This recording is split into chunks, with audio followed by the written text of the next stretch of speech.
Bismillahirrahmanirrahim. Masih ingat sabda Nabi SAW dalam hadis Tirmidzi, kata Nabi, wadda ahlul afiyah yaumal qiyamah. Orang-orang yang di dunia nggak pernah sakit dari hari pertama sampai hari terakhir dia bernafas, kaya, pokoknya nggak pernah sakit, selalu kaya, nyaman, mungkin alul afiyah ya. Alul afiyah itu berupa hidupnya lancar aja, mungkin nggak pernah kena macet Jakarta, dari satu spot ke spot yang lain helikopter terus. Pokoknya dia orang udah alul afiyah, kata Nabi, nggak pernah kena masalah, nggak pernah sakit, nggak pernah jatuh, nggak pernah bangkrut. Kalau tender menang terus nih orang, sahamnya naik terus, nggak pernah jatuh. Kata Nabi SAW, pada hari kiamat nanti orang yang begini nih, hadisnya riwayat Imam Tirmidzi, pada hari kiamat nanti, begitu dia melihat pahala yang didapatkan oleh orang-orang yang hidupnya tertimpa musibah. Jadi pada hari kiamat orang-orang yang begini ngelihat temennya yang bangkrut tapi sabar, terus dia punya saudara CA stadium 4 tapi sabar, lalu dia punya om misalnya hilang ingatan tapi sabar, tapi tenang, istrinya sabar, lalu dapat pahalanya luar biasa, maka dia berharap kepada Allah Subhanahu wa Ta'ala agar dia dikembalikan ke dunia, lalu tubuhnya digunting-gunting dengan beberapa gunting sehingga cacat dan hancur lebur. Subhanallah. Dia berharap tersiksa di dunia, lalu dia bisa bersabar sehingga dia bisa dapat pahala orang-orang yang dia lihat tersebut di akhirat. Allahu Akbar. Quridat,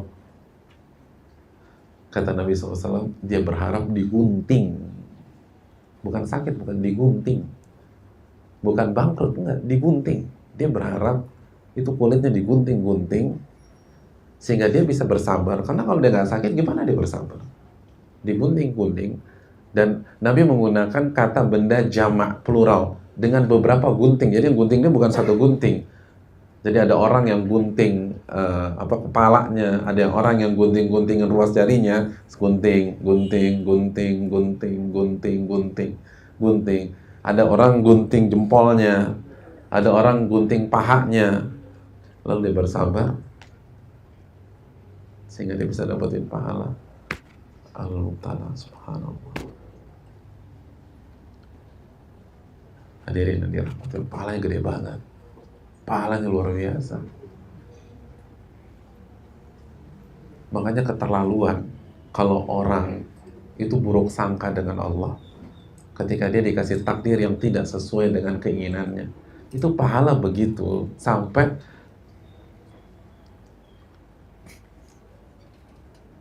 antum bayangkan ya, orang yang kaya dari awal sampai akhir hidupnya nggak pernah sakit, itu berharap digunting, itu berarti pahala yang dia lihat udah gila-gilaan. Karena orang yang seperti itu, standar susahnya tuh beda dengan kita. Kita Pak Ustadz kali kan gitu ya. Bisa orang yang misalnya orang yang nggak pernah, orang yang misalnya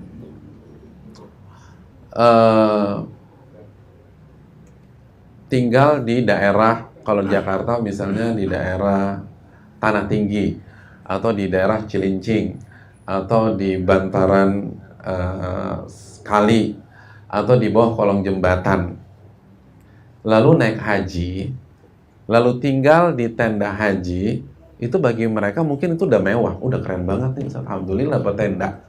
Kita biasa di Jakarta di bawah bantaran kali, di samping bantaran kali atau di bawah kolong jembatan. Jadi masuk tenda aja senang.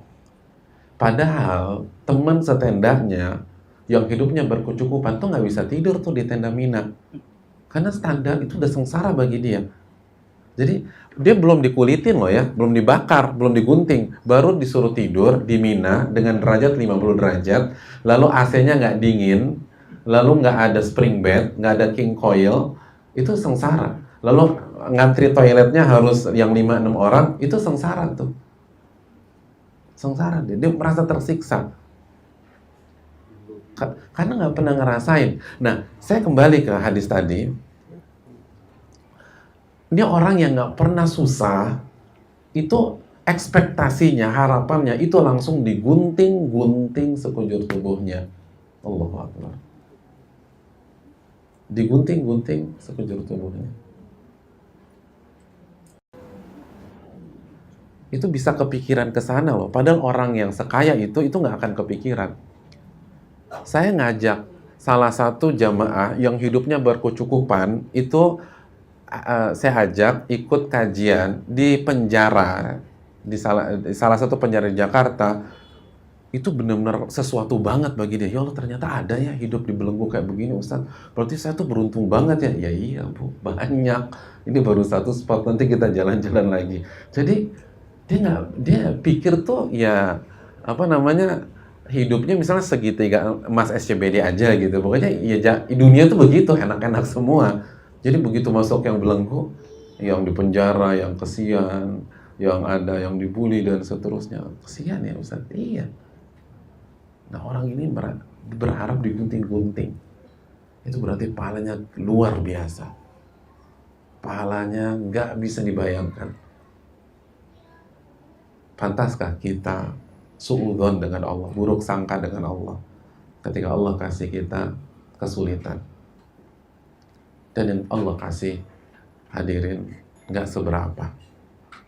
Yang Allah kasih nggak seberapa dibanding ujian-ujian orang-orang sebelum kita.